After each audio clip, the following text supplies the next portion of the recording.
سب سے پہلے اپنے تمام ہماری جو فیصل آباد کی صحافی برادری ہے، ہمارے رپورٹر حضرات، ہمارے کیمرہ مین حضرات، ہمارے فوٹوگرافر حضرات، ٹیکنیشینز، آپ سب کا شکریہ ادا کرتا ہوں کہ آج آپ یہاں پر تشریف لے کر آئے ہیں۔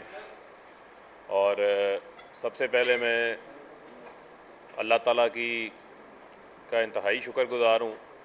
کہ ان کا خاص رحم و کرم سے اللہ تعالیٰ نے ہمیشہ جو ہے وہ عزت سے نوازا ہے، اور آج کے موقع کے اوپر وزیر اعظم عمران خان کا میں خاص شکریہ ادا کرنا چاہتا ہوں کہ انہوں نے ہمیشہ، یہ ان کی خاصیت رہی ہے کہ مڈل کلاس کے نوجوانوں کو پالیٹکس کے اندر نہ صرف انہوں نے سیاسی شعور دیا، بلکہ سیاسی شعور کے ساتھ ساتھ ان کو تحریک انصاف کے پلیٹ فارم بھی دیا اور آگے بڑھنے کے مواقع بھی فراہم کیے۔ اور آج میرے جیسے کئی ہمارے مڈل کلاس کے نوجوان جو ہیں وہ پی ٹی آئی کے فورم سے نہ صرف اسمبلیوں کا حصہ ہیں بلکہ ان کو کابینہ کا حصہ بھی بنایا گیا ہے۔ اور فیصل آباد کو بھی آپ کا بھی علم میں ہے کہ کافی دیر سے ایک چیز تھی، فیصل آباد کو بھی کابینہ کے اندر جو ہے وہ نمائندگی مل چکی ہے، اور بطور وزیر مملکت برائے اطلاعات و نشریات مجھے بھی انہوں نے ٹاسک میرے ذمہ لگایا ہے، اور میں آج ان کا خاص شکریہ ادا کرنا چاہتا ہوں کہ انہوں نے مجھ جیسے نوجوان اپنے پرانے ساتھی کے اوپر جو ہے وہ اعتماد کا اظہار کیا ہے۔ جیسا کہ آپ کے علم میں ہے کہ آج یکم مئی ہے، یوم مئی ہے، اور آج مزدوروں کا دن ہے، اور آج ہم اپنے پوری دنیا بلکہ تمام محنت کشوں کو آج خراج تحسین پیش کر رہی ہے۔ ہم بھی اپنے پاکستان کے محنت کشوں کو، دہاڑی دار طبقے کو، جو کہ اپنا خون پسینہ جو ہے وہ جلا کر پاکستان کی تعمیر و ترقی کے اندر اپنا کردار ادا کر رہے ہیں، ہم ان کو سلام پیش کرتے ہیں، خراج تحسین پیش کرتے ہیں۔ اور آپ کے علم میں ہوگا کہ جب گزشتہ سال کرونا کی وبا پوری دنیا کے اندر پھیلی تو ہر طرف جو ہے وہ لوگوں کو سمجھ نہیں آ رہی تھی کہ اس وبا سے کیسے نمٹا جائے، تو ہر طرف جو ہے وہ لاک ڈاؤن کر دیا گیا، کاروبار بند ہو گئے، فیکٹریاں بند ہو گئی، جس سے پوری دنیا کا خاص طور کے اوپر جو لیبر طبقہ ہے وہ ان کا روزگار جو ہے وہ متاثر ہوا۔ لیکن آپ کے علم میں ہوگا کہ ایسے میں وزیر اعظم عمران خان ہمیشہ جو ہے وہ ان کے دل میں دہاڑی دار طبقے کے لیے جو ہے وہ احساس موجود تھا، اور وہ بارہا یہ بات کرتے تھے کہ لاک ڈاؤن سے جو ہمارے ملک کا دہاڑی دار طبقہ ہے وہ متاثر ہوگا، اور دہاڑی دار طبقے کے لیے وزیر اعظم عمران خان جو ہے وہ آواز بنے۔ اور آپ نے دیکھا کہ چند دن پاکستان کے اندر جو ہے وہ لاک ڈاؤن رہا، اس میں بھی ہم نے اپنی انڈسٹری کو بند نہیں کیا، اور پھر اس کے بعد پارشلی ہم نے کنسٹرکشن سیکٹر کو کھولا، جس سے آپ کے علم میں ہے کہ ہمارا بہت بڑا جو لیبر طبقہ ہے اس کا روزگار اس کے ساتھ منسلک ہوتا ہے۔ تو پاکستان کے اندر وزیر اعظم عمران خان کی کرونا وبا کے دوران بہترین حکمت عملی کے باعث ہم نے اپنے دہاڑی دار طبقے کا جو روزگار ہے وہ بند نہیں ہونے دیا۔ سمارٹ لاک ڈاؤن کو آپ نے دیکھا کہ پوری دنیا نے اب فالو کیا۔ وہ وزیر اعظم عمران خان ہی تھے جو تمام تر سیاسی پریشر کو جنہوں نے برداشت کیا، لیکن اس کے پیچھے ایک ہی سوچ تھی کہ جو ہمارا دہاڑی دار طبقہ ہے، جو ہمارا غریب مزدور ہے، اس کے لیے بہت بڑے مسائل جو ہے وہ پیدا ہونے کا اس وقت خدشہ تھا۔ اور آپ کے علم میں ہوگا کہ جو احساس کفالت پروگرام ہے، وہ احساس کفالت پروگرام جو کہ 40 لاکھ خاندانوں کے اوپر محیط تھا، اس کو کووڈ کے دوران اسی وجہ سے جو ہمارا دہاڑی دار طبقہ بے روزگار ہو رہا تھا، اس کو بڑھانے کے لیے 1,20,00,000 خاندانوں کی کیش امداد کی گئی اور میرٹ کے اوپر ہوا۔ ابھی اسی احساس پروگرام کا جو سروے ہے، دائرہ کار ہے، اس کو بڑھا دیا گیا ہے، اور اس میں بڑی تعداد کے اندر جو ہمارا وہ طبقہ جو کہ خطۂ غربت کی لکیر سے نیچے ہے، ان کو اس پروگرام کے اندر جو ہے وہ شامل کیا جا رہا ہے، اور اس کے ساتھ ساتھ ڈے ون سے ان کو احساس تھا کہ وہ ہمارا دہاڑی دار طبقہ جو بڑے شہروں میں آتے ہیں، لوگ مزدوری کرنے آتے ہیں، جو گرین بیلٹوں میں کھلے آسمانوں تلے سونے پہ مجبور تھے، جن کی دہاڑی نہیں لگتی تھی، وہ بھوکے پیٹ سوتے تھے، ان کے لیے پناہ گاہیں جو ہے وہ قائم کی گئی۔ یہ ایک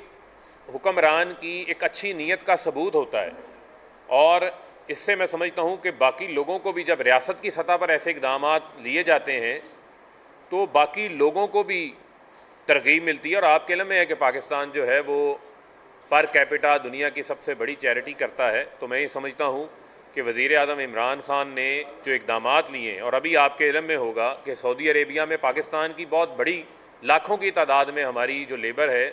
وہ سعودی عربیہ میں کام کر رہی ہے، اور وہاں پر ایمبیسی کی شکایات تھی تو آدھا عملہ ایمبیسڈر سمیت انہوں نے واپس بلا لیا اس شکایات کے اوپر، اور چاہے وہ مڈل ایسٹ ہو، باقی جگہوں کے اوپر کافی کام ہوا۔ ہمارا EOBI کا ادارہ جو اولڈ ایج بینیفٹ کا ادارہ ہے، اس کی جو سالانہ جو کلیکشن تھی وہ 17 ارب روپے تھی، 17 ارب سے اس کو 28 ارب روپے پہ لے گئے۔ 6,500 ماہانہ پینشن جو ملتی تھی اس کو بڑھا کے 9,000 روپے کے اوپر جو ہے وہ لے گئے۔ تو میں یہ سمجھتا ہوں کہ اس حوالے سے حکومت کے اقدامات جاری ہیں، اور آپ کو یہ بھی بات آپ کے علم میں ہوگی کہ پاکستان میں جب ہم نے حکومت سنبھالی تو اکانومی ہمیں جس حالت کے اندر ملی تھی، اور شہر فیصل آباد میں ہم بیٹھے ہیں، یہ ٹیکسٹائل کا ہمارا گڑھ ہے، اور پاکستان کی ایکسپورٹس کی ایک بہت بڑی بلینز آف ڈالرز کی جو کنٹریبیوشن ہے وہ فیصل آباد سے ہوتی ہے۔ تو یہاں پر فیصل آباد کو سابقہ حکومت نے ٹیکسٹائل کا قبرستان بنا دیا تھا۔ یہاں پر پاور لومز جو ہیں وہ کباڑ کے بھاؤ بک رہی تھیں۔ یہاں پر اس وقت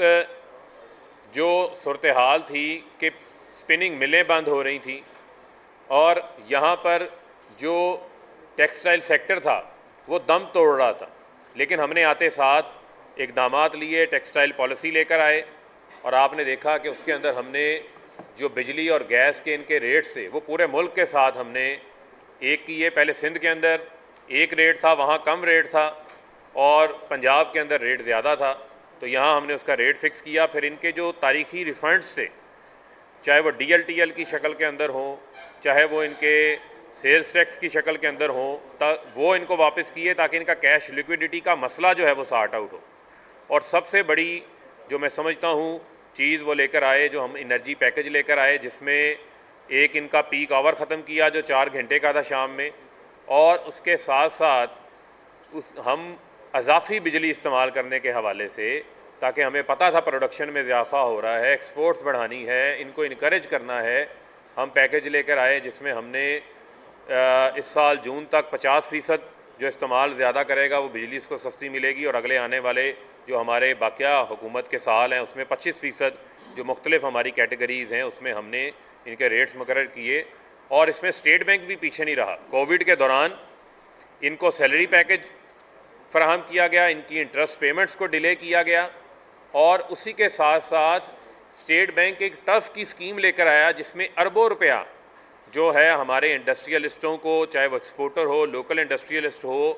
اس کو 2%، 3%، 4% کے اوپر آسان شرائط کے اوپر سرمایہ فراہم کیا گیا، جس سے آج پاکستان کے اندر ہزاروں کی تعداد میں اسپننگ ملز کی مشینز آ رہی ہیں، ڈائنگ مشینز آ رہی ہیں، یہاں پر پاور لومز بڑی تعداد کے اندر جو ہے وہ لگ رہی ہیں، اور یہ تمام ماڈرن ٹیکنالوجی ہے جس سے ایفیشینٹ پروڈکٹیوٹی حاصل ہوگی، جس سے پاکستان کی ایکسپورٹس میں اضافہ ہونے جا رہا ہے۔